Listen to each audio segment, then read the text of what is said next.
5:30 ng umaga po. Haba na ng buhok ko. Siguro kailangan mong pagupit. Kailangan natin muna mag-exercise para ang ating mga ugat-ugat ay mabuhay o maging malusog lagi. Dumalo yung mga dugo-dugo. Samahan niyo po ako, mag-exercise po ako sa labas. Ayan ang oras natin, madilim pa ako sa labas. Ayan pa. At yung aso natin, ayan, nakabantay na. Mag-exercise po tayo. Samahan niyo po ako.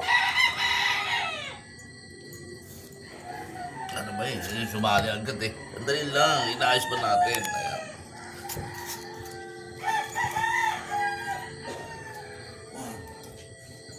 1, 2, 3. Ganun ang exercise. Umaga, para yung dugo natin ay mabuhay.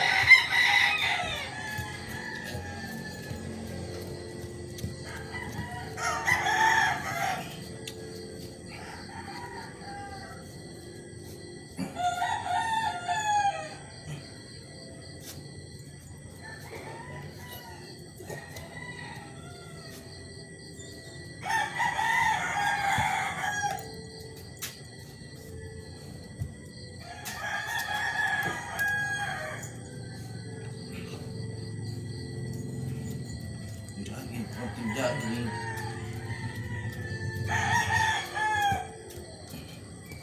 Ayan po. Pagkatapos natin mag-exercise, meron tayong kanin na tira kagabi. Ating isasangagin naman. Kaya tuloy ko lang ang pag-exercise ko.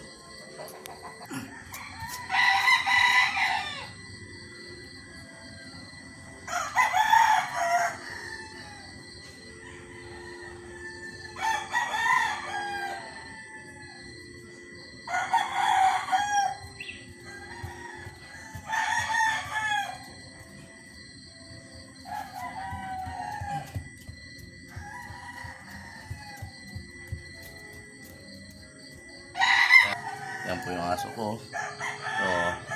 Picture. Yan po. Alambing. Tingnan natin itong kanin natin. Yan, sasangag naman tayo ngayong umaga. Dahil para may almusal kami. Sangagin na natin ngayong umaga. Malamig na rin po rito sa silang. Ang tubig rito, yung hangin. Malamig na po. Ating dudurugin na po yung kanin. Yan po. Bago natin isalang sa kawali, durugin muna natin to para maisangag po. Kahapon, hindi tayo nakapagpakain sa ating mga alagang manok. Nagutom sila kahapon, kaya ngayong umaga, pakakainin natin. Hindi natin napakain sila yung mga sisiw ko, pero hindi naman mamamatay yun dahil tanghali pa lang. Pinakain ko sila. Pagdating ng hapon, mga alas 5, hindi ko sila napakain. Kaya pakakainin po natin lahat sila.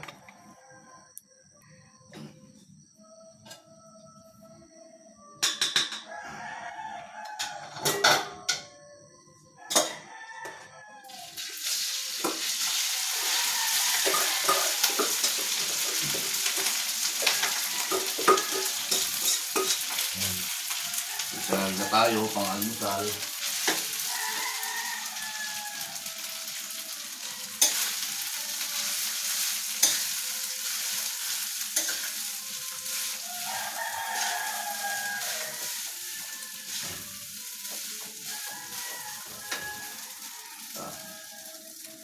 Pakasangag natin.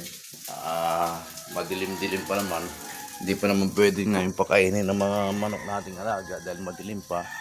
Andiyan po sila sa dapuan. Ayan po yung aking mga manok. Nasa dapuan po. Dapuan pa po sila. Yan. Siguro ang pagpapakain natin mga alas 7 na ng umaga. Tapos na tayo sa ating mga gawain pang iba. Ayan. Habang nagsasangag tayo, wawalis muna tayo ng bahay natin.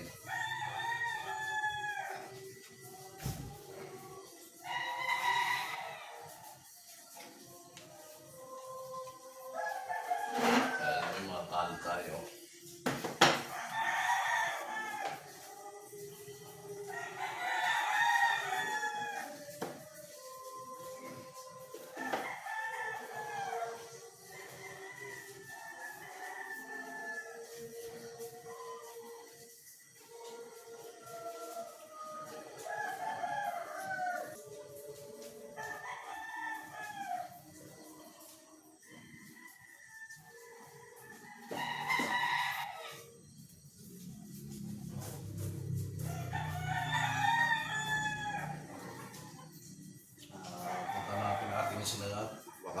masunog. Punta natin sinangag, baka masunog naman.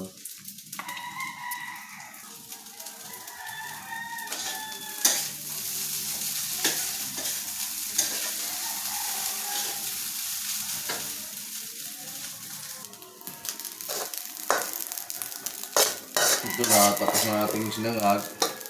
Nag-iisip pa tayo ng partner dito sa ating almusal. Kung anong almusal ang natin sa itlog.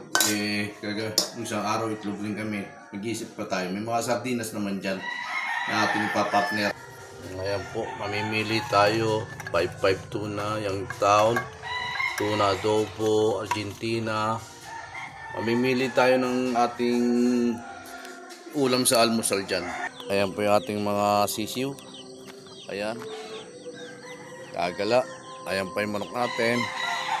Magdidilig muna tayo ng ating mga halaman.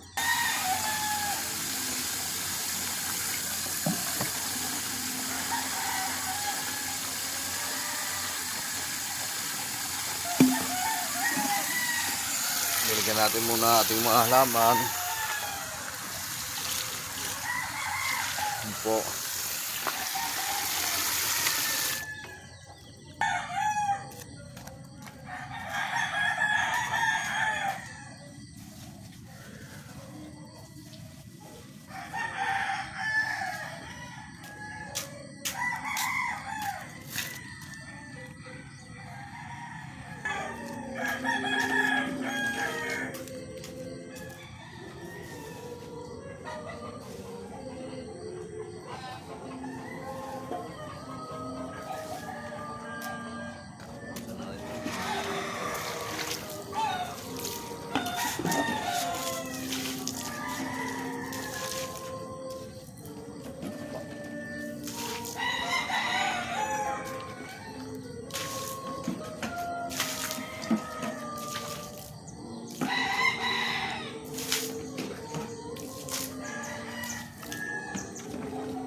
Yan po.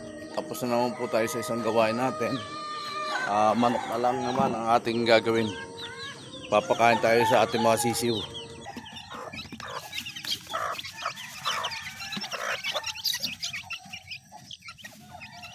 So, makain po sila.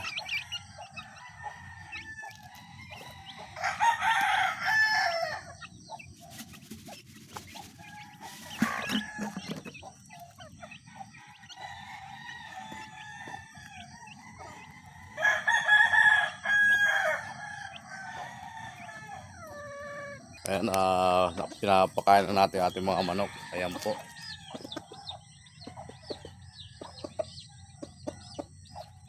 Tapos yung iba, tingnan natin. Makain na rin po sila. Ayan po.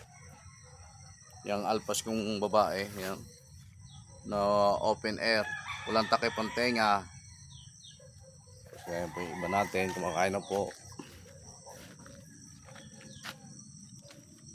Tsaka isang lalaki po. Ayan.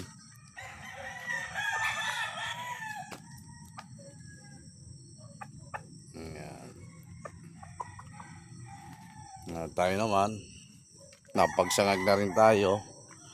Ulam na lang ang kulang natin. Ulam. Kaya tingnan natin kung anong ulam ang ating ipapare sa sinangag naman. Siguro toyo o sardinas. Yun lang po magiging partner nun eh.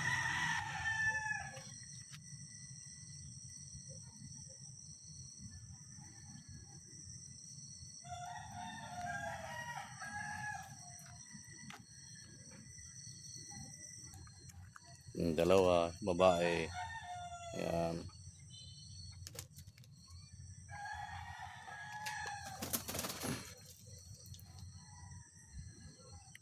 Tayo'y magluto tayo ng ulam para makapag-almusal na kami mga asawa ko at saka apo ko. Makapag-almusal na kami. Araw ng linggo po ngayon. December 7 po. December 7. Ngayon rin po namatay yung biyanang ko. Binuhat ko rin yun sa bahay. Tapos nilagay ko sa kotse. Kahapon birthday ni Mrs. Tapos ngayon lang Pa isang taon na po ng ano, pa isang taon po ngayon ng biyanan ko. Nung siya'y namatay. Kaya marami tayong gagawin din mamaya. Kaya inuna natin tong papakain sa manok, pagdidilig, at pagsasangag ng kanin para may almusal na kami, para mamaya alis na kami. Siguro bibili rin kami ng konting pagkain para lulutuin para may handa mamaya. Dahil magpapadasal po si Commander sa simbahan po sa Señora Candelaria. Dahil pa isang taon na po ni biyanan ko. Go, go, go! Let's go! Pinagpalang umaga, kalayaan kabuhayan!